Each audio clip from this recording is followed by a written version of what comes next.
Bienvenidos a uno más de los miércoles para la igualdad de la Coordinación para la Igualdad de Género de la UNAM. Yo soy Sandra Lorenzano y a nombre de nuestra coordinadora, la doctora Tamara Martínez Ruiz, les doy la más cordial de las bienvenidas. Y fíjense que hoy tenemos a dos invitadas de lujo, dos mujeres a las que admiro muchísimo por su compromiso, por su creatividad, por su trabajo permanente con aquellos sectores que más lo necesitan. Me refiero a Lía García y a Magdala López, y si me lo permiten, voy a leer ahora las semblanzas de cada una de ellas. Lía García, también llamada la novia Sirena, es originaria del barrio de Portales, aunque actualmente vive en Santa María la Rapera. Escritora, pedagoga y artista del performance, amante de hacer perfumes con flores medicinales. ¿Alguien la ha olido? Junto con su hermana de greñas, Jessica Marjan, cofunda la Red de Juventudes Trans en 2016. La apuesta política y pedagógica de Lía la Sirena ha sido por más de 10 años un trabajo con los afectos y la ternura radical, principalmente con espacios de complejidad que socialmente se entienden como encierros, cárceles, escuelas, mercados, comunidades, territorios posguerra externos e internos, hospitales, entre otros. Su activismo parte de la piel y transita al arte entrecruzado por la poesía expandida.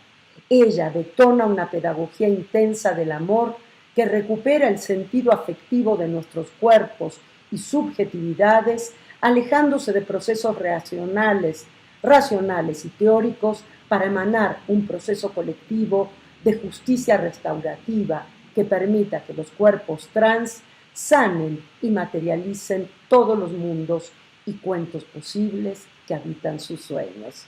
Magdala López, por su parte, nació en el Estado de México en 1988, es gestora cultural y directora de teatro, vive y trabaja en la Ciudad de México y actualmente es coordinadora general de la Unidad de Vinculación Artística del Centro Cultural Universitario Tlatelolco de la UNAM y docente en el Diplomado Interdisciplinario para la Enseñanza de las Artes en la Educación Básica del Centro Nacional de las Artes. Es egresada de la carrera de Literatura y Gramática y Teatro de la Facultad de Filosofía y Letras de la UNAM. A partir de su incorporación a la Unidad de Vinculación Artística, ha orientado su formación académica al binomio arte y educación. Ha compartido su experiencia en el 7º Congreso Iberoamericano de Pedagogía en Madrid y en el 2º Congreso Latinoamericano de Cultura Viva Comunitaria en El Salvador. En 2019 fundó la compañía Las Nietas Teatro y dirigió la obra Negro Corazón a la olla o la degustación de los recuerdos en un funeral, misma que se estrenó en el Centro Cultural El Hormiguero. También participa semanalmente en el programa de televisión Calle 11 del Instituto Politécnico Nacional. Como ven, dos mujeres maravillosas y les voy a dejar la palabra para que sean ellas las que nos cuenten en qué están trabajando en este momento. Muchísimas gracias y los dejo en compañía de Lía, de Magdala y de nuestra querida Cecilia Núñez. Gracias.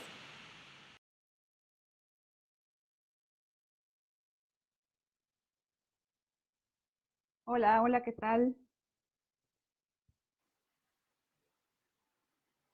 Buenos días, buenas tardes. Estamos acá a punto de empezar. Hola Ceci, hola Lía, buenas Hola, ¿qué tardes. tal? Ya nos Hola, ¿cómo estamos viendo, están? ¿verdad? Ya. Ahí estamos. Perfecto. Bueno, pues muchas gracias, chicas, muchas gracias, Magdala, muchas gracias, Lía, por acompañarnos, por aceptar, por dedicarnos un poquito de su tiempo. Tengo el gusto de presentar a dos mujeres extraordinarias, que además tengo la fortuna de llamar amigas, ¿no? De tenerlas como dos amigas muy, muy, muy queridas desde hace mucho tiempo y que trabajan desde una visión del afecto, ¿no? Este va a ser uno de los temas centrales de la charla, de esta conversación que vamos a tener en esta edición de miércoles para la igualdad. Estamos en vivo, así que pueden dejar también pueden dejar sus comentarios, pueden hacerle preguntas a nuestras participantes. Trataré de seleccionar algunos. También debo decirles que me estoy haciendo cargo al mismo tiempo de la transmisión y de la moderación.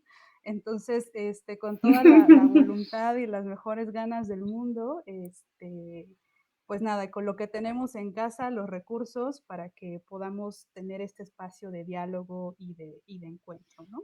Bueno, decía entonces que son dos mujeres que trabajan desde los afectos.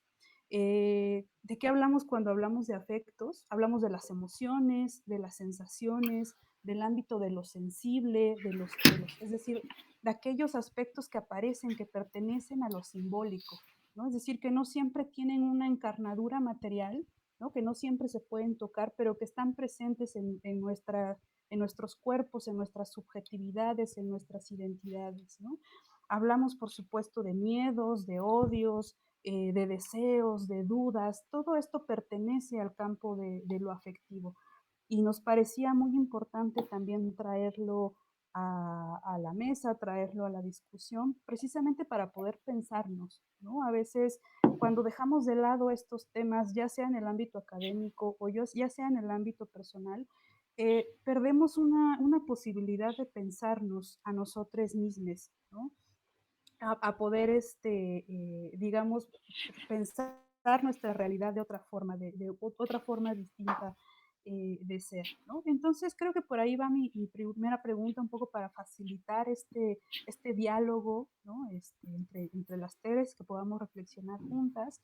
Eh, ¿Por qué trabajar con los afectos? ¿Por qué trabajar con lo afectivo? ¿Por qué partir de los afectos? Si quieren, empezamos por orden alfabético en esta ocasión, ya después vamos cambiando un poquito. Lía. Hola, hola a todas, a todos, a todos. Estoy muy feliz, muy contenta de iniciar esta mañana con ustedes. Gracias a Ceci, a Sandra, a Magdala por este encuentro de escucha y este encuentro de piel. Bueno, yo hablo inmediatamente, quiero pues compartirme con ustedes desde cuando formulas esta pregunta, desde mis propias resistencias como una mujer trans que vive aquí en la Ciudad de México y que pues todo el tiempo estoy en una lucha constante en el andar cotidiano. Y bueno, ¿por qué trabajar y accionar desde los afectos? Bueno, creo que estamos en un país que produce políticas del dolor y de la muerte muy fuertes que atraviesan los cuerpos. Desde mis resistencias les comparto, pues México es el segundo país a nivel mundial en presentar más crímenes de odio hacia los cuerpos de la disidencia, empezando por nuestros cuerpos de mujeres trans racializadas.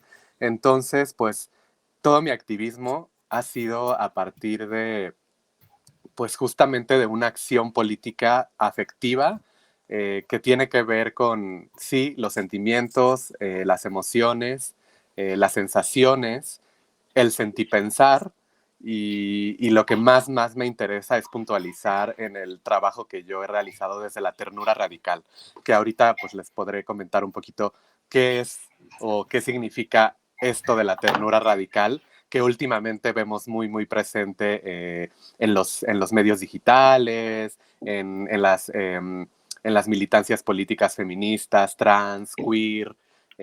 Vemos mucho este concepto de ternura radical, pero pues me gustaría platicar un poquito más qué significa, de dónde viene, cómo surge, dónde tiene raíz.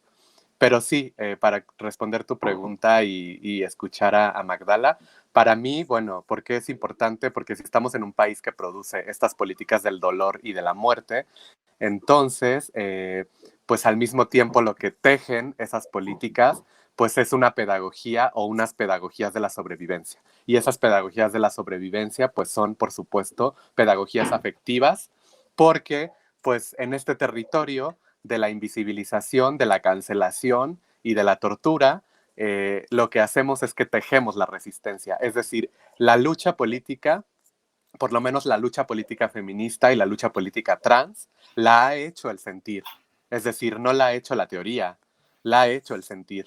Entonces ahí está lo afectivo, cómo a partir del dolor, de la vergüenza, del odio, de esa frustración por la desaparición de las nuestras, de les nuestres, nosotras resistimos y tejemos una resistencia política que activa estas pedagogías en todos los espacios donde estemos, incluso con la propia puesta de nuestros cuerpos, porque, pues, como dicen nuestras compañeras Jenicet Eva Gutiérrez y Bambi Salcedo, dos compañeras migrantes trans que están en Estados Unidos, mi existir es resistir. Por lo tanto, nuestra existencia es completamente afectiva y no podemos pensarnos como seres no afectivos. Es decir, hay que oponerse a la racionalidad, al pienso, luego existo, y más bien pues resignificar y cultivar y sembrar y hacer que florezca el sentipensar, el siento, luego existo, y me dejo tocar y toco y estoy trastocada. Antes que ser sujeta de un sistema, yo estoy trastocada y trastoco, ¿no?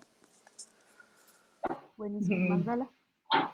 Qué bonita manera de, pues no precisamente de iniciar el día, sino de incorporar al día estas reflexiones y esta oportunidad de platicar con Lía y con Ceci. Un saludo también a la doctora Sandra y pues me siento muy honrada de que me hayan considerado para esta charla y esa presentación tan bonita que Sandra y Ceci hicieron de nosotras. Pues nada más quiero como dejar la evidencia de que el cariño y la admiración es recíproca. Siento mucha felicidad y mucho amor por las dos. Son dos mujeres que también me inspiran mucho y el trabajo de Lía, que pues también desde el activismo, desde esto que ella comparte de la resistencia, pues nos alimenta y nos enseña a muchas y muchos de los que estamos trabajando desde el arte y la cultura. Pues yo justamente un poco vinculado a lo que dice Lía, yo crecí yo crecí igual con una esta cuestión del pienso, luego existo y como la imposición de la racionalidad o la argumentación como punto de partida para hacer o decir y tienes que tener casi un método científico para demostrar qué es lo que te está pasando. Y de pronto, bueno, yo estudié la carrera de teatro en la Facultad de Filosofía y Letras y pues ahí había un montón de cuestiones relacionadas con los sentimientos y con las emociones que por un lado se consideraban como, pues ahí están las intensas de teatro, ¿no? O sea, o como las locas, ¿no? Así que gritan y que todo el tiempo están como riéndose a carcajadas. Y eso en la Facultad de Filosofía y Letras, al lado de las o los compañeros de filosofía o de historia, que todo el tiempo están como que muy clavados en el discurso y muéstrame la teoría que lo comprueba, pues era bastante disruptor, ¿no? Entonces, justamente esa manera se va haciendo también una forma de articular el mundo, de nombrar el mundo que te rodea y de, pues sí, pensarlo, sentirlo, pero también como de considerar la transformación creativa que puedes hacer de él. Así como Lía es atravesada por la resistencia que ha tenido que hacer como mujer trans, hay un montón de ejes y de violencias que nos atraviesan a todas y a todos, que a veces tienen que ver con nuestra orientación, preferencia sexual, pero muchas veces, como en mi caso, tienen que ver con la situación socioeconómica o con el hecho de crecer en la periferia de la ciudad, en una zona como Tlalnepantla, en el Estado de México, ¿no? Y eso, esa forma de vida que nadie cuestiona por qué tengas que hacer 2 horas y media de tu casa a tu centro de trabajo, a tu escuela, que tengas que estar en el metro aplastado 45 minutos junto con otros cuerpos, y justamente esa violencia o esa relación con los cuerpos se va construyendo desde allí, no desde la posibilidad de encontrarte con la otra, con el otro, sino como esto que te oprime y que te impide a ti ser, estar y compartir. Yo eso es algo que ha formado mi identidad, es algo pues que me constituye, porque es una lucha y una circunstancia que yo he asumido como parte de lo que soy ahora, y también desde donde me gusta relacionarme y llevar a cabo mi trabajo institucional y dentro del teatro. Entonces, esta cuestión como de primero reconocer lo que uno es, lo que uno siente, y eso tomarlo como materia prima para la creación, creo que a veces se subestima, o a veces eso se queda como subordinado a un esquema de pensamiento que todavía nos sigue pesando mucho, que tiene que ver con la racionalidad técnica o con la utilidad práctica que tengan los conocimientos o lo que tú puedas hacer, ¿no? Entonces, pues esto como para ir iniciando la charla, y sobre todo pues motivada e inspirada para ver de qué otras maneras nos podemos sentir y dejar tocar, como dice Lía. Claro, me llama mucho la atención que resaltan, ¿no? Como esta división o dicotomía como entre lo racional y lo afectivo, ¿no? Como en la que siempre nos estamos moviendo, ¿no? Apelamos de pronto a nuestra racionalidad demasiado, quizás demasiado, cuando quizás deberíamos dejarnos ir un poquito, ¿no? Y para entrar un poco como en el tema de trabajos o de acciones particulares que ustedes han realizado, para, digamos, facilitar estos espacios de encuentro de los afectos, ¿no? Espacios de encuentro, de formación, de acción, de tocarse, de encontrarse. Eh, Me gustaría como que lo pensáramos mucho en México, ¿no? En este como contexto particular de nuestro país, como decían, ya ponían varios ejemplos y hacían alusión a la violencia en la que estamos, ¿no? Que no es de ahora, que tiene pues mucho tiempo y muchas formas y se presenta de diferentes formas, ¿no? Quizás México es uno de los países donde la racionalidad o la ilustración fracasa de ciertas formas, ¿no? Hay un retorno siempre a lo mágico, ¿no? A lo mítico, a aquellos pactos ficcionales o registros ficcionales en donde nos movemos todo el tiempo, ¿no? Por ejemplo, toda la relación religiosa, ¿no? O el creer, tener una deidad, una divinidad, en fin, no voy a como cuestionar para nada la creencia de nadie, pero digamos, estamos metidos un poco como en ese tren, ¿no? De regresar siempre a lo mítico, a lo mágico, a la tradición que encarna, ¿no? Estos valores también. Me llama mucho la atención ayer que revisaba algunas entrevistas, algunos materiales de ustedes, cuando Magdala habla de la obra que dirige, Negro Corazón a la olla, que les recomendamos, por supuesto, ahorita nos dices dónde la podemos ver o cómo hacemos para tener acceso. Hablaba de digamos, una especie de pedagogía emocional, ¿no? La obra va un poco sobre la cocina, sobre las abuelas, sobre la tradición gastronómica, sobre todos los secretos, lo afectivo que hay detrás de la cocina, que por supuesto a todos nos hace mucho sentido, ¿no? Pero digamos, esta tradición emocional, ¿no? Como ella la llama, que parece que la respetamos demasiado, ¿no? Y que entonces estas tradiciones de pronto no nos permiten pasar a otras formas de relación. incluso con nuestras propias familias, ¿no? El temor, por ejemplo, a nuestras abuelas, ¿no? Que pueden ser los seres más simpáticos y más amorosos del mundo, pero al mismo tiempo, abuelas y abuelos, ¿no? Que marcan también como cómo sí debemos ser, ¿no? Entonces, en ese sentido, ¿cómo han trabajado ustedes con este tema, ¿no? Con el hecho de transformar esas tradiciones? También decía Magdala que es una especie como de alquimia de la cocina, ¿no? Y que la alquimia implica una transformación.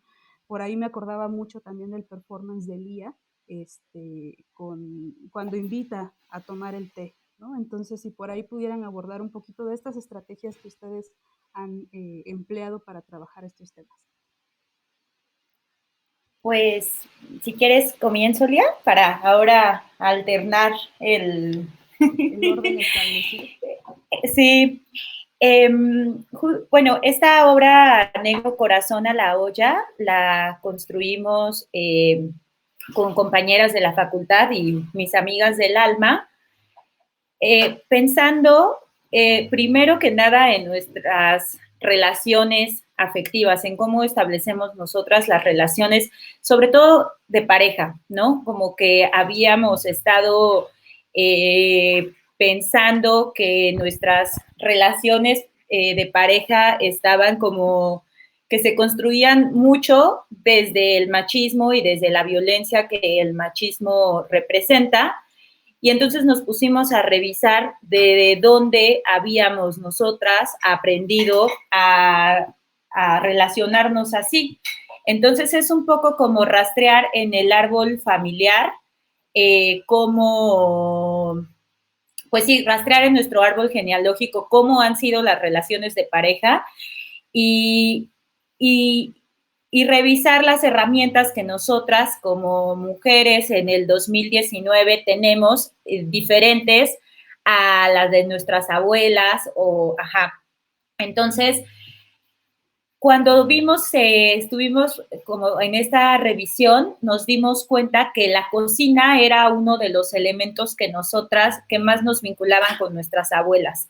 Y entonces justamente empezamos a ahondar en todo este pensamiento mágico relacionado con la cocina, ya sabes, de como agua para chocolate, que no cocines cuando estés enojada, o de todo lo que se transmite no solamente en forma de alimentos, sino a nivel de energías, lo que uno va consumiendo de la persona que te prepara, ¿no? El hecho de disponerte a cocinar a otra persona.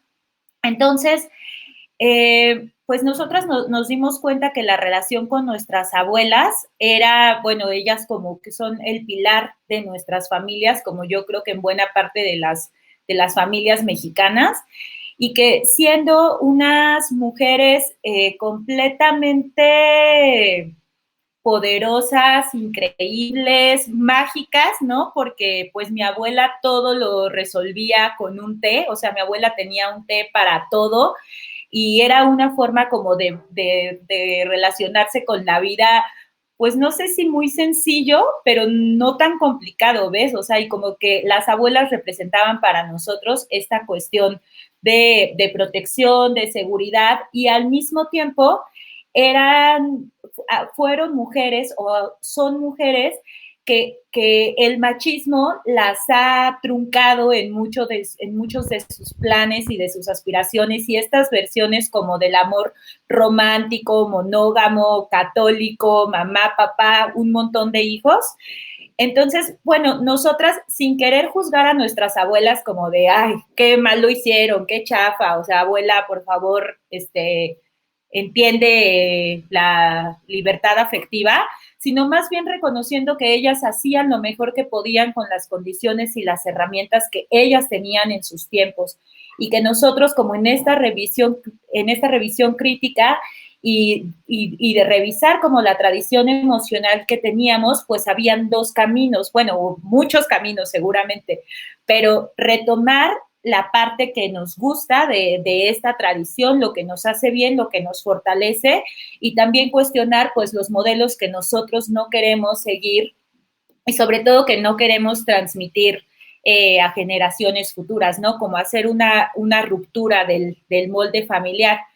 Entonces, bueno, la cocina es el eje conductor de la obra y pues ese es un universo increíble porque pues todas empezamos a platicar sobre las recetas que nos conectaban con nuestras abuelas, los remedios, las formas de ser, la música que escuchaban, las imágenes que teníamos y justamente esto lo quiero vincular con mi participación anterior porque revisamos como equipo, o sea, pues sí, unidas por la amistad, por la formación, la misma formación en la Facultad de Filosofía y Letras, como hay unos ejes en común, pero me pareció a mí muy chistoso, bueno, no muy chistoso, sino muy revelador, que del equipo que conformamos la obra, del equipo creativo, nosotras somos la primera generación de universitarias, de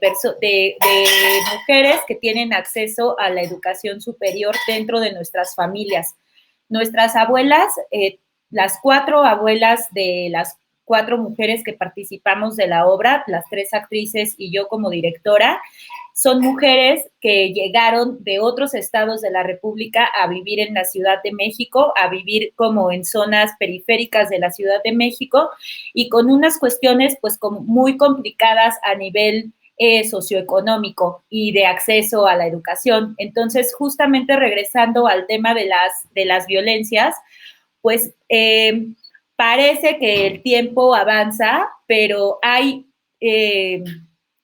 notas que se mantienen en cuanto a la violencia que nos afecta, ¿no? O a las posibilidades que tenemos de hacer valer nuestros derechos. Entonces, pues este es una especie, la obra es una especie de tributo, pero también es una especie como de amuleto para expiar la tradición familiar, ¿no? Como echar en el caldero y hacer justamente la alquimia y que se evapore, dejar hervir el agua hasta que se evapore todo lo de machismo, de relación de poder que puede quedarnos a nosotras como ahí en el ADN o de querer hacer, pues sí, sobre todo relaciones de poder y violentas en nuestra manera de relacionarnos, no solo ya con las parejas, sino sobre todo con nosotras mismas y con nuestros círculos cercanos. Desde ahí fue como construimos la obra. Genial, Magdala, gracias. Elia. Bueno, me da muchísimo Todo gusto. lo de, Sí, lo sí. de ternura radical, por favor. Sí, bebé, porque se nos va el tiempo. Pues me encanta escuchar a Magdala porque justamente el día de hoy se lanzó un cuento que yo escribí que se llama Pandemia. De hecho, lo estoy ya ahorita trabajando para colgarlo en redes. Es el tercer cuento de un proyecto que yo realicé de marzo a septiembre que se llama Niñes combatiendo el virus. Son 4 cuentos escritos para infancias rebeldes, para infancias trans y para infancias pues que todo el tiempo se están revelando a este sistema. Y ese cuento de Pandemia me hace mucho sentido con lo que dice nuestra querida Magdala, porque es la historia de un pan que hace una abuela remembrando las recetas de todas sus ancestras, y es un pan que le comparte a las niñas, los niños, que cuando lo prueban se sienten completamente conectados con sus antepasadas, sus antepasades, y empiezan a sentir en el cuerpo una sensación pues, de pertenencia, de abrazo propio, de sanación propia y al mismo tiempo colectiva. Y es un juego, ¿no? Con esta palabra tan fuerte y tan sanitizante y biopolítica que nos han introyectado en el cuerpo y hasta en los afectos, precisamente, que es la pandemia. Todo lo que implica una pandemia, un encierro, una crisis emocional, una serie de cosas y acciones que no alcanzan para todos los cuerpos, porque ¿quién puede asumir una pandemia y estar en su casa y cuidar de sí cuando en realidad hay un mundo que sigue resistiendo allá afuera y que sigue estando completamente precarizado, criminalizado, olvidado? Entonces esta resignificación de esa palabra tan sanitizante de la pandemia, pues la convertí en un pan, y es un pan de mía, que sabe a mía. Exacto, yo quiero probar ese sabor que nuestras compañeras nos recuerdan todo el tiempo, de qué significa ser mía, mie, mío, y que no es esta acción individualizante de yo me quiero pertenecer a mí, solamente a mí, y yo primero, siempre yo, otra vez desde el yoísmo y lo racional, sino que el sentirse que una se pertenece es también saber que una es un ser colectivo, que una teje afectos con las otras, que una está todo el tiempo en un diálogo afectivo con las otras, y que esto que tanto hablamos del autocuidado, para mí no puede ser posible si no lo pensamos en colectivo. Es decir, el autocuidado no es una acción política individual, es una acción política colectiva. Ajá. Entonces el cuento aborda todo esto y me gusta mucho sentirme identificada con lo que dice Magdala, porque claro, también la cocina como un espacio de saber, y las cuerpas que no hemos estado también en la cocina. Imagínense pensar la cocina desde las corporalidades trans, es decir, desde un espacio de cuidados, un espacio de tejido, un espacio de recetas, de haceres, de acciones afectivas, que pues produce una hermosa propuesta afectiva de alimentar. ¿Y qué significa alimentar? El corazón, la pancita, el alma. Entonces me encanta. Y bueno, ya que Ceci me convocas de manera muy hermosa a este performance que se llama Té de Amar. Y es muy chistoso porque antier estaba en la casa con Kanu, con mi amor, que está por ahí seguramente conectada, mi compañera de vida, y nos estábamos acordando de ese performance, que además Kanu fue quien lo tituló. Le puso así Té de Amar cuando lo vio, que es la performance que yo hago en el 2017, en la cual yo voy como a 4 secundarias de la Ciudad de México, 4 secundarias públicas, a hacer un trabajo con los compañeros de tercer año, y porque me interesa mucho en mi trabajo establecer un diálogo intergeneracional, interafectivo e interracial con la masculinidad, porque pienso que pues si México es el segundo país a nivel mundial en matarnos más a nosotras las mujeres trans, y ese 100% son hombres quienes nos asesinan, pues hay que hacer un trabajo entonces con los compañeros desde una experiencia trans, sabiendo además que nuestros cuerpos son quienes más confrontamos a la masculinidad, ¿saben? Y entonces como esa acción política de hacer una intervención con la masculinidad, ¿qué pasa cuando sucede desde la ternura, desde el afecto? Es decir, otra vez eh, establecer un diálogo muy confrontativo con la violencia que produce este país desde el amor y desde la ternura. Puede parecer complicado, incómodo. Pienso que en estos 10 años mi trabajo se ha leído desde una postura trans y feminista, pues que tiene que ver con implicar a las personas que deciden estar conmigo de manera emocional y afectiva, pero también desde una incomodidad, porque podría parecer que hablar de afectos, de ternura, de cariño, eh, pues recae muchas veces en esta cuestión como de ¿por qué el afecto? ¿Por qué la ternura si realmente aquí lo que hay es enojo y hay rabia y hay un dolor político? Y yo siempre digo, bueno, la rabia tiene muchas tonalidades, el resentimiento también.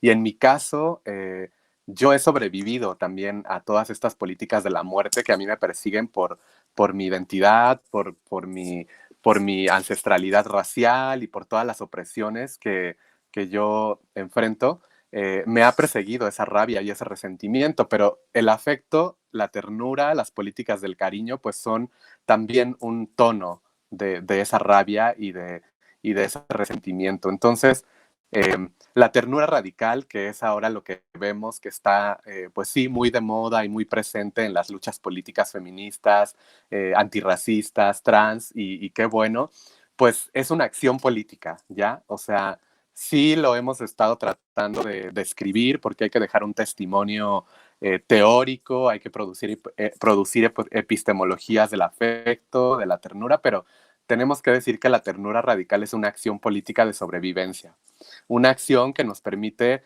entablar y tejer diálogos, ajá, en este país tan violento, desde una posibilidad otra que nos permite enternecernos, devolvernos a esas sutilezas que se convierten en potencias políticas de la ternura. Ajá.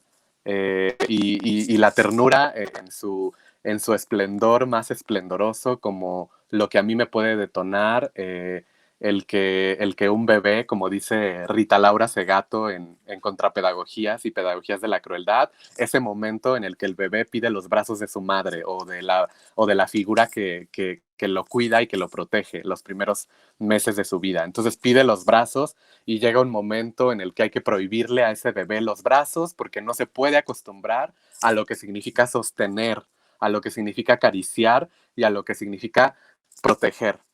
Y ojo, esto no es una cuestión de sobreprotección.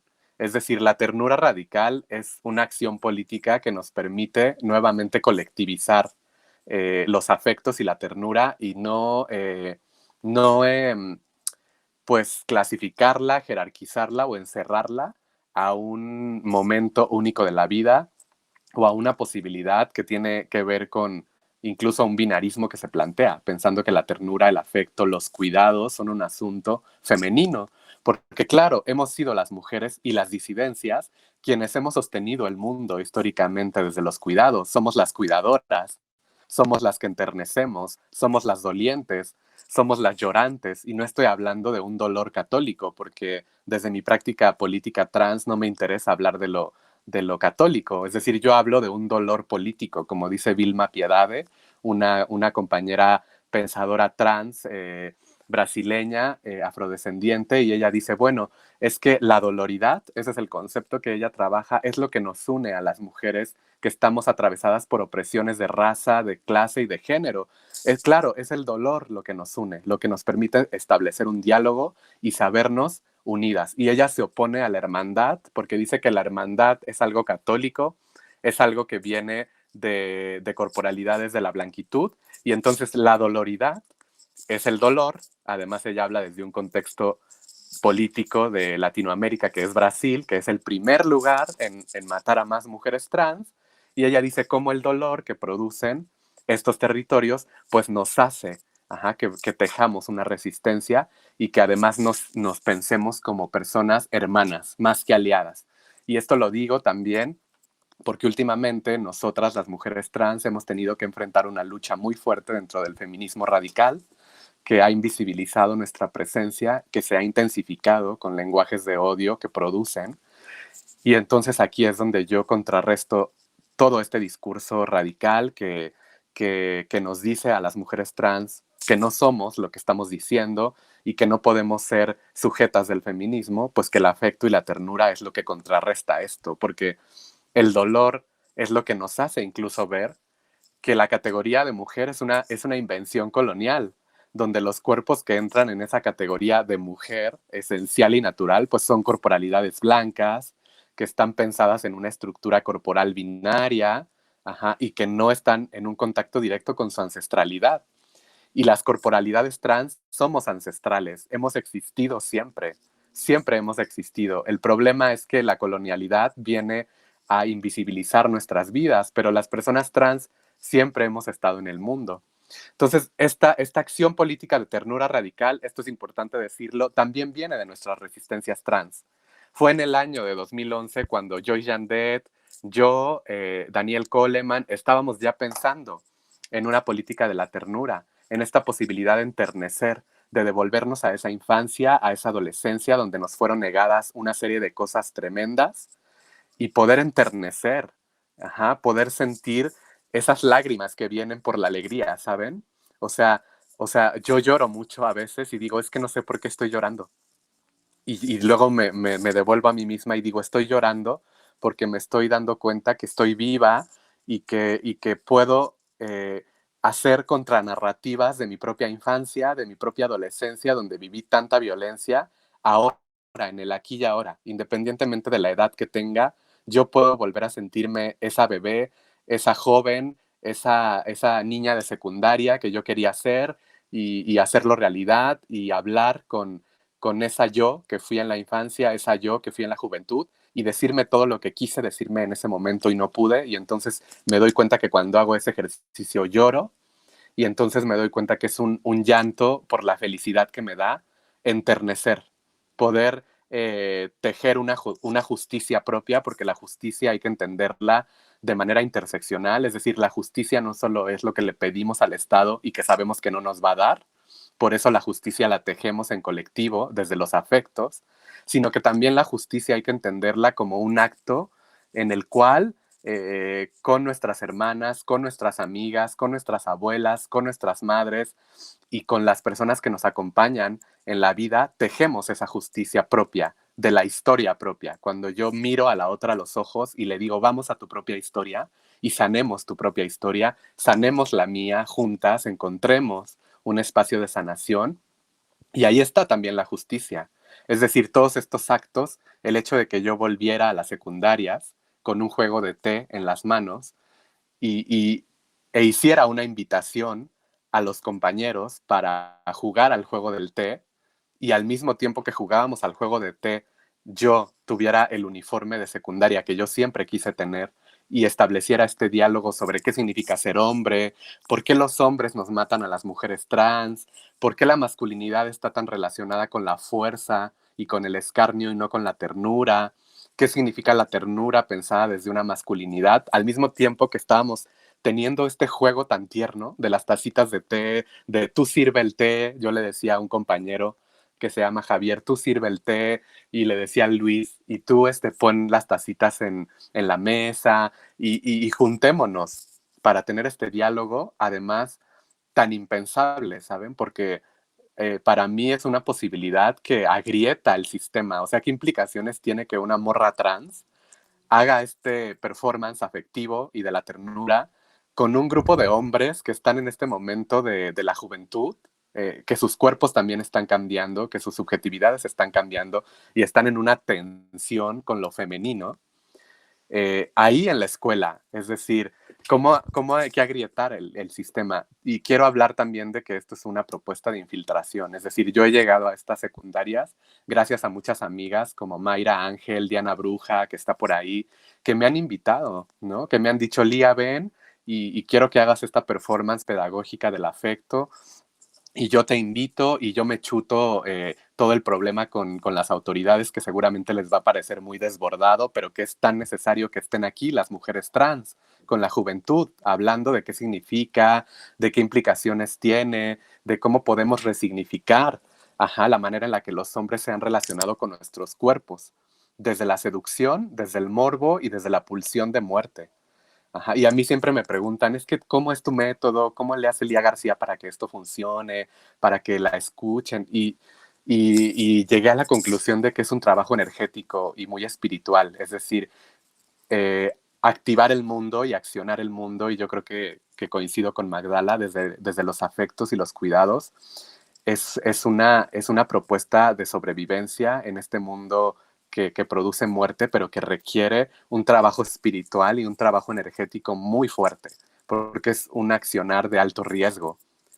Porque el mundo, al ser tan racional, tan objetivo y tan objetivo, pues cuando tú desbordas y desmoronas toda esa racionalidad y ese objetivismo con una propuesta que viene del corazón, porque no solo se pone el cuerpo, también se pone el corazón, pues también hablamos de un riesgo. Es decir, un accionar afectivo es un accionar de riesgo porque la racionalidad entra en juego. Entonces, por eso es importante que amplifiquemos la voz y que accionemos desde esta ternura radical, desde yo desnudar mi emocionalidad, desde yo desnudar las posibilidades que yo tengo de hacerme justicia con las mías, regresar a nuestras vidas y poder llorar, o sea, llorar la vida no solamente por el dolor, compañeras. La vida también se llora por la alegría de estar vivas. Algún día nuestras lágrimas también serán por la alegría de saber que estamos vivas, que somos amadas, que podemos producir teatro como Magdala, que podemos hacer performance, que podemos producir teoría encarnada como Ceci, Gina, que estamos vivas, ¿no? Y eso es algo muy tierno. Algún día nuestras lágrimas también serán por la posibilidad de pedir los brazos, aún siendo mujeres con cabello de algodón. Yo también quiero tener el derecho a pedir los brazos de mi hermana, de mi pareja, de mi madre, de mi mascota, de quien sea, ¿no? Y no importa la edad que yo tenga, yo quiero también luchar por el derecho a pedir los brazos, a pedir el afecto, a pedir la ternura. Y eso me lo ha enseñado mucho y quiero decirlo públicamente, pues mi compañera y mi pareja, Kanu Roldán, que me ha enseñado mucho de esta escucha radical, de escucharnos radicalmente las heridas, los dolores, las alegrías, compartirnos y sembrar posibilidades. Creo que eso es lo que hacemos las personas trans y las mujeres combativas como ustedes. Sembrar esperanza en un mundo que nos dice que no podemos ni siquiera imaginar. La imaginación es algo que las infancias nos han devuelto. Por eso nuestro trabajo junto con Kanu es por las infancias trans y yo estoy tan cerca de las infancias junto con ella porque nos interesa devolvernos a la imaginación, a la posibilidad de imaginar nuevos mundos, nuevos cuerpos, nuevas justicias, nuevos afectos y sanarnos, porque creo que la colonización nos ha herido mucho, pero la sanación es lo que ha florecido de todo ese dolor que llevamos. Y esa es la ternura radical. Y gracias por recordarme esta performance que se llama Té de Amar, que pues es justamente un diálogo desde la pedagogía de la sobrevivencia con los compañeros que también están tan presos de la masculinidad hegemónica. Me encanta porque es una forma de hablarle a lesotres, ¿no? O en este caso, los otros, que no son nuestros pares, ¿no? A veces nos encerramos mucho hablándole a quienes piensan igual que nosotros, o nosotras o nosotres, que digo, de alguna forma ya están, ¿no? Ya están convencidos, ya tienen ciertas preguntas en la cabeza, se cuestionan sus identidades, respetan a los otros. A veces simplemente, o sea, tener gestos tan sencillos como no poner, no sé, me parece que Lía también por ahí lo dijo alguna vez, ¿no? La cara de asco, que son pedagogías que además nos enseñan en nuestras familias, ¿no? Como de, mira, ahí van esos dos maricones, mira, ahí van esos no sé qué, ¿no? Y entonces, claro, si la niñez aprende eso de los padres o de las madres, lo incorporan de alguna forma, ¿no? A su cuerpo y lo siguen transmitiendo, ¿no? Entonces, cuando, como tú lo has demostrado, Lía, con tus acciones, con tus performances, la niñez tiene otro entendimiento que va más allá, o sea, que no está todavía permeado por todos esos prejuicios y estereotipos, ¿no? Entonces, qué importante hablarle a quienes no son nuestros pares, ¿no? Y creo que en ese sentido, Magdala también me gustaría que pudieras platicar un poquito sobre el trabajo de la unidad de vinculación artística, ¿no? Más allá de una descripción institucional de lo que hace este centro, porque, digamos, se trabaja con educación no formal y es un espacio de encuentro afectivo de una comunidad tan particular como es Tlatelolco, La Guerrero, la Peralvillo y las zonas aledañas, en donde se hace prácticamente, pues es un activismo, es un trabajo, digamos, un activismo pagado lo que tú haces, ¿no? La nueva categoría. Me resuena mucho lo que Lía nos comparte.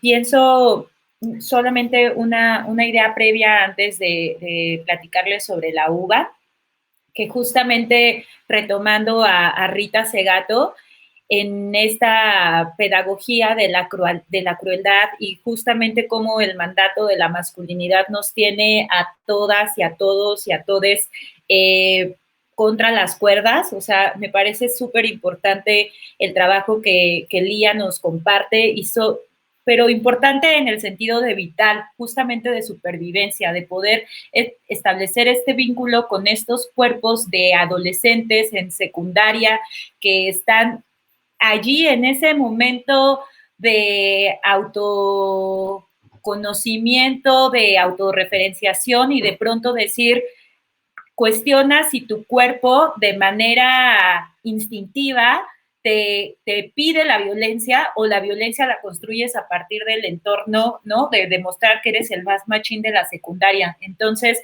me parece muy potente y te agradezco mucho, Lía, que nos hayas compartido esta experiencia. Y pensé mucho, o sea, yo todo el tiempo estoy pensando esto en términos también como de la gestión que realizo desde la UBA. Y hace un par de años tuve la oportunidad de tomar un curso de gestión súper institucional con Nubia Macías, que ella fue directora de la Feria del Libro de Guadalajara durante más de 10 años. Y justamente ella nos hablaba mucho de los sueños que uno tiene como gestora, como gestor. O sea, no todo es el trámite administrativo, el oficio, la burocracia, sino cuál es ese motivo que desde tu panza y desde tu corazón te motiva a hacer lo que haces todos los días, ¿no? Entonces, para mí la uva es un oasis, o sea, es como un espacio mágico porque justamente se suman las voluntades y los deseos.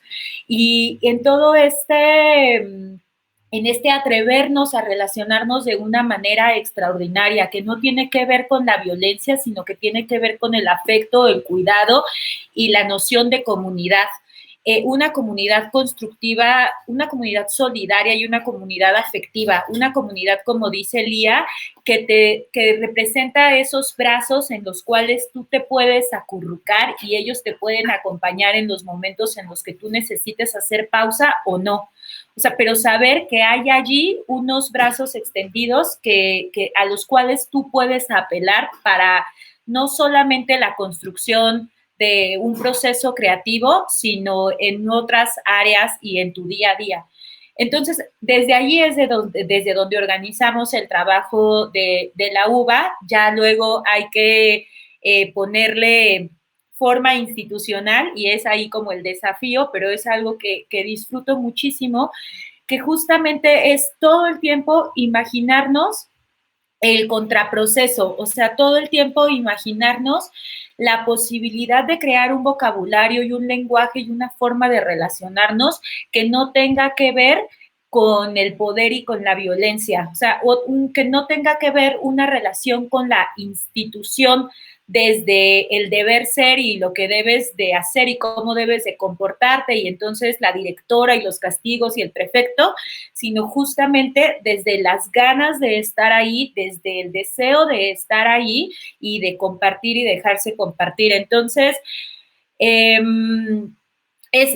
un espacio pues muy noble y es un espacio muy sincero, pero es un espacio que también se tiene que cuidar mucho porque es un espacio en el que todas estamos abiertas, porque no es un espacio que se trabaje pues desde el como sí, ¿no? O sea, como vamos a fingir que nos llevamos bien y porque no va desde allí, sino que justamente, como también decía Lía, es todo el tiempo estar cuestionando para qué estamos allí y cómo nos estamos relacionando.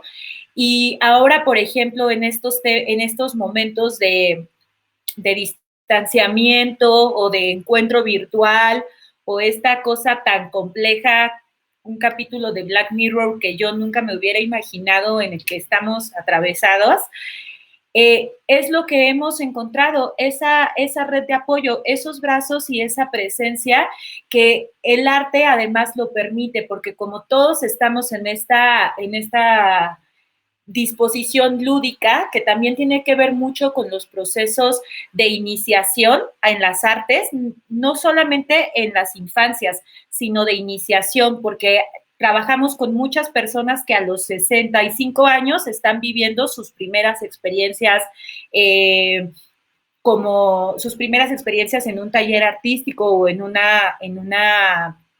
espacio como la UBA. Entonces, ya se nos fue Lía. ¿Desconectó? Pues justamente ahorita en la distancia, pues también poder constatar cómo la presencia y cómo el encuentro con la otra, con el par, pero también con el distinto a mí, nos puede construir un espacio de compañía, nos puede acoger. Entonces, pues les invito a que revisen las actividades que tenemos en la UBA y pues ha sido muy, muy chido y muy calientito para el corazón compartir esta plática con ustedes. Oye, Magdala, ¿y tienen actividades a distancia ahorita? Es decir, porque pues igual de pronto nuestros compañeros que están en otros estados no tienen mucho acceso a la UBA, porque pues la Ciudad de México. Sí, que eso ha sido otra cosa padre patrocinada por el SARS-CoV-2, que ha sido poder llevar el trabajo de la UBA a otros espacios. Entonces, pues sí, las invito a que revisen el Facebook de la UBA, Unidad de Vinculación Artística, también así en Instagram y en Twitter. Tenemos distintas actividades que organizamos desde la Biblioteca La IDEFOPA, que es nuestro espacio de encuentro con la cultura oral, escrita y todo lo que puede ser leído y compartido. Entonces, tenemos varias actividades ahorita a distancia y a partir del 31 de agosto vamos a publicar los talleres que vamos a tener para este ciclo de octubre a diciembre. Buenísimo.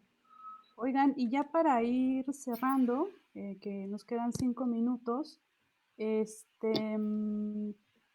hablemos un poquito o digamos una reflexión general o final sobre el contexto de la UNAM, ¿no? Me parece que es muy importante siempre regresar, y puesto que estamos o no estamos, porque cada quien está en su casa, ¿verdad? Pero digamos, participando de un programa, de una actividad de esta nueva coordinación para la igualdad de género, creada ahora, ¿no? Recién en marzo, en respuesta a todas las problemáticas de violencia de género que vive nuestra universidad, ¿no? La máxima casa de estudios. ¿Cuáles son las perspectivas? Ustedes también como egresadas, ¿no? de la UNAM, como parte de la comunidad universitaria, ¿qué nos falta? ¿No? En qué aspectos hay que trabajar de manera urgente? Y cómo ven también a las chavas, ¿no? Hay una conferencia que ahora les quiero recomendar mucho, que fue parte del curso Políticas Universitarias para la Igualdad de Género, que fue una de las primeras acciones de esta coordinación en, digamos, una acción formativa para las autoridades de la UNAM. Y en la participación, la conferencia inaugural estuvo a cargo de Rita Segato, a quienes ya ustedes han mencionado muchísimo, ¿no? Maestra del feminismo colonial, y que nos enseña mucho también sobre las masculinidades, ¿no? Pero la conferencia o la participación que me gustaría mucho resaltar a este respecto es la de Marisa Belaustegui-Goitia en la conferencia sobre justicia restaurativa y cultura de paz. Y Marisa hace un análisis de todas las pintas que están en la Facultad de Filosofía y Letras, que me parece muy importante traer a colación, porque digamos, parece que a nivel institucional de pronto queremos desaparecer, ¿no? Que se borren esas pintas, que ya no existan, que quede todo limpio, ¿no? Cuando, o sea, lo que nos hace evidente mucho esto es que el enojo, el descontento de las chavas, que pues es de nosotras mismas, ¿no? Quizás ahora lo enmarco en ellas porque son las protagonistas, digamos, quienes hacen paros, quienes hacen tomas, ¿no? Que antes no se veía esto en la universidad, ¿no? Una universidad o facultades tomadas por mujeres heridas, ¿no? ¿Cómo ven ustedes este panorama? Una reflexión final de cada una, por favor.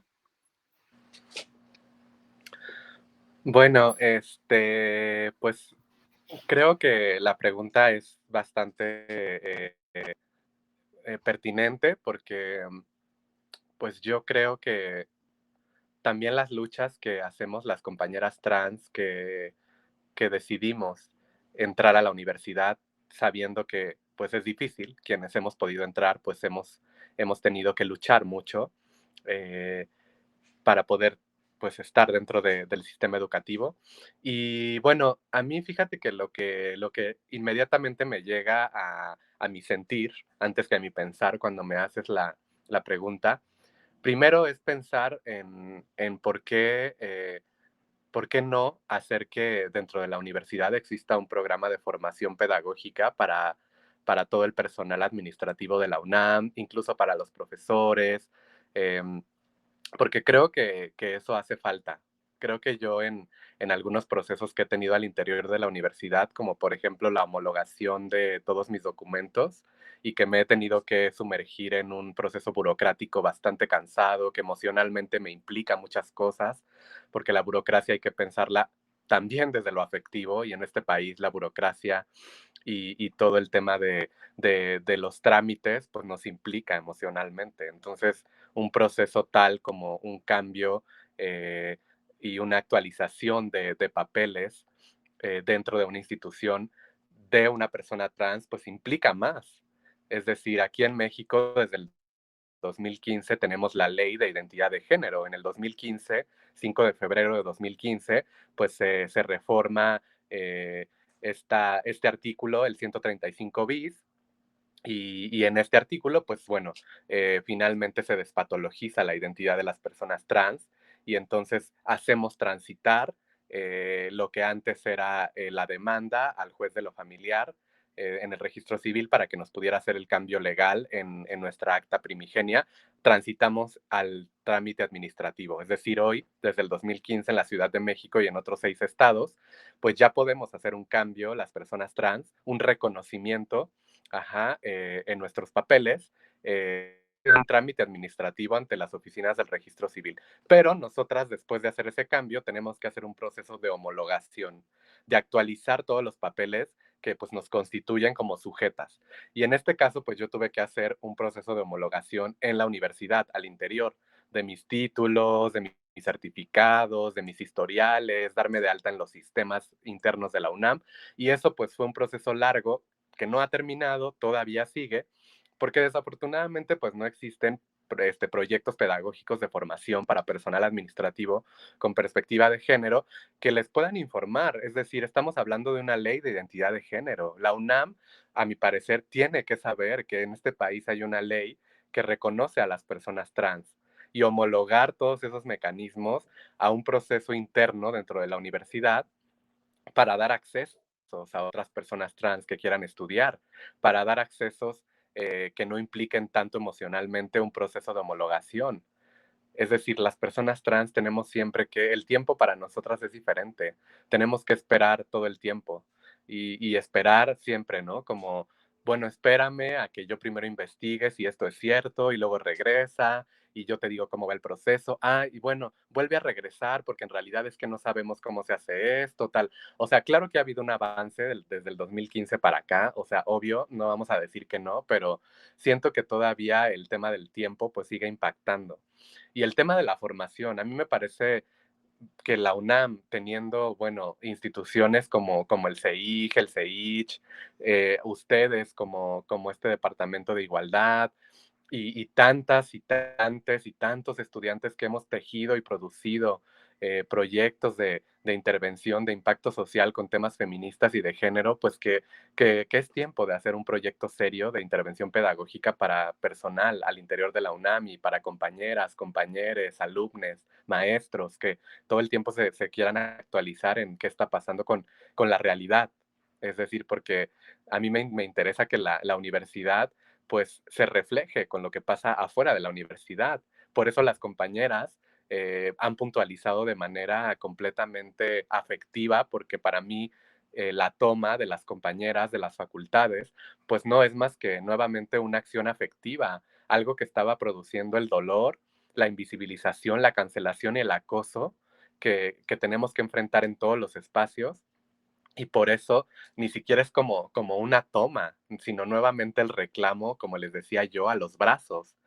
Y es como, pues yo también reclamo el poder abrazar mi facultad y estar aquí y hacer de este lugar una casa y hacer de este lugar una casa donde me escuchen y hacer efectivamente de los muros el lienzo en el cual plasmar la vida, porque como yo le digo también a algunas personas con las que he compartido talleres y entramos en una disputa sobre la acción política y afectiva de las compañeras, no solamente al interior de la universidad, sino afuera, en el tema de las pintas y de modificar ciertas arquitecturas, yo les digo, bueno, es que ustedes están viendo el trazo, pero en el trazo hay una vida. O sea, quien hizo ese trazo son unas manos, es una vida.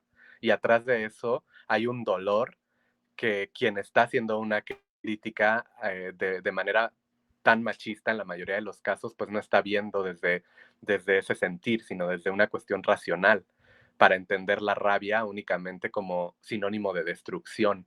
Pero la pregunta es, pues, ¿qué queremos destruir cuando destruimos? ¿Cuál es el dolor que nos hace querer tirar ese sistema patriarcal?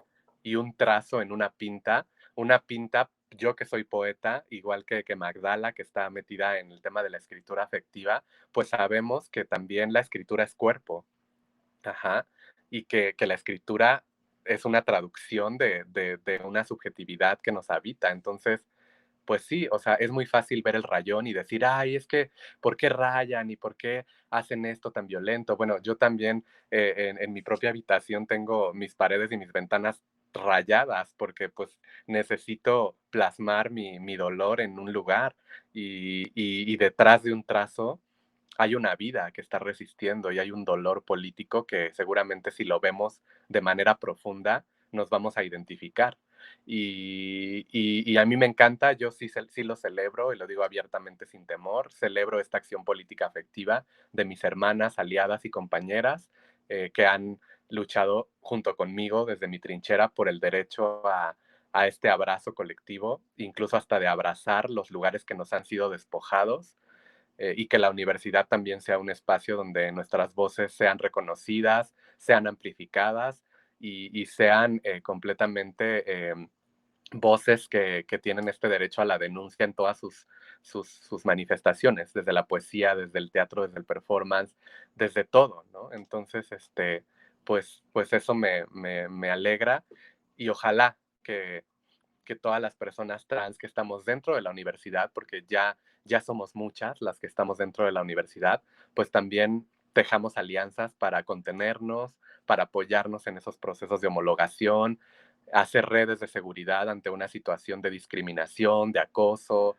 y que estemos presentes porque pues también reclamamos el derecho a la educación y creo que ahí la UNAM, claro que para mí ha sido una casa porque yo he estado en la UNAM desde la preparatoria y es uno de los lugares donde sí sentí mucha seguridad, donde pude transitar, pero a lo mejor sí, con lo administrativo, con algunos profesores tuve que luchar más, pero pues también hablo de las personas que están dentro de la universidad y que han hecho un trabajo excepcional para buscar que también dentro de la universidad pues haya una posibilidad de dislocar y agrietar el sistema que nos sigue asesinando, ¿no? Gracias, Lía, y muchísimas gracias también por tu participación, por estar con nosotras hoy y por tu trabajo. Magdala. Sí, pues justamente para ir cerrando ya, agradecerles la complicidad, compartir esta charla con ustedes y igual a las personas que ahí nos estuvieron viendo, mandarles todo nuestro cariño. Justamente pensaba que este espacio y esta posibilidad de charla se ha construido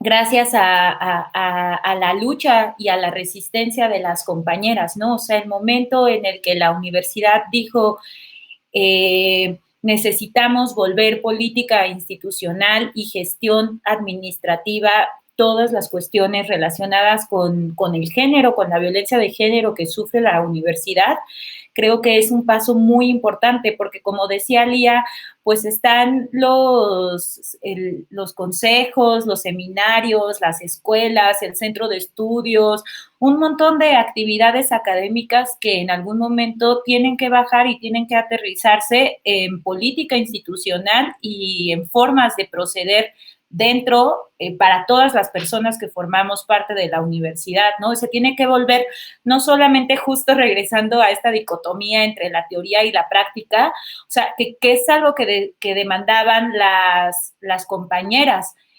No puede haber un discurso que esté en contra de la violencia de género cuando no hay una instancia confiable a la cual uno pueda recurrir para hacer una denuncia o cuál es el acompañamiento que desde la institución se va a hacer para denunciar y para intentar cambiar todas las violencias de las cuales sufrimos. Entonces, me parece que este espacio que hemos construido y que ahora estamos alimentando con esta charla es ya como la punta del iceberg, ¿no? O sea, es el resultado de un montón de esfuerzos y que además viendo que está coordinado por personas como la doctora Sandra, la doctora Tamara, que tiene la energía de Ceci, pues te das cuenta que no es de dientes para afuera, ¿no? Sino que hay una motivación y un compromiso interno real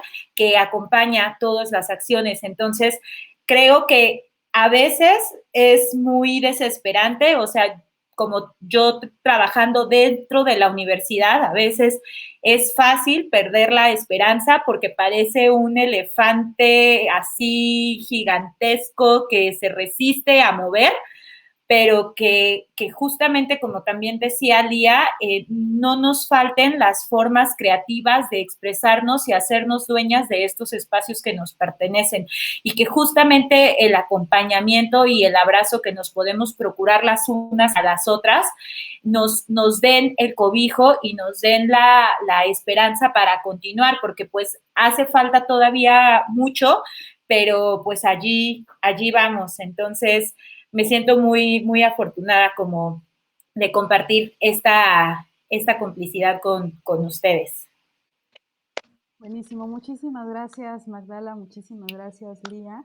Tenemos algunos comentarios por ahí que han estado pasando, y me gustaría cerrar con que está en pantalla, agradeciéndoles muchísimo su presencia, ya nos comió el tiempo, ya nos pasamos un poquito.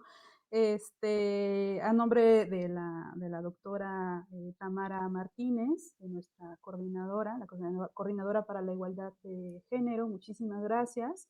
Y cerramos con este comentario de Ruth Ruiz, de la Facultad de Artes y Diseño, que dice: creo que es importante que, como dice la doctora Marisa Belaustegui-Goitia, sentir que la UNAM nos pertenece, ya no sentirnos externas, que tenemos derecho a estar aquí y proclamarla como nuestra. Y creo que así como proclamamos como nuestra la universidad, también hay que proclamar como nuestro el mundo, ¿no? La ciudad, los espacios. Finalmente, sin nosotras, esto no jala, ¿no? Muchísimas gracias, Magdala, muchísimas gracias, Lía, y nos vemos la siguiente semana en otro miércoles para la igualdad. Gracias, chicas. Gracias por todo. Muchas gracias.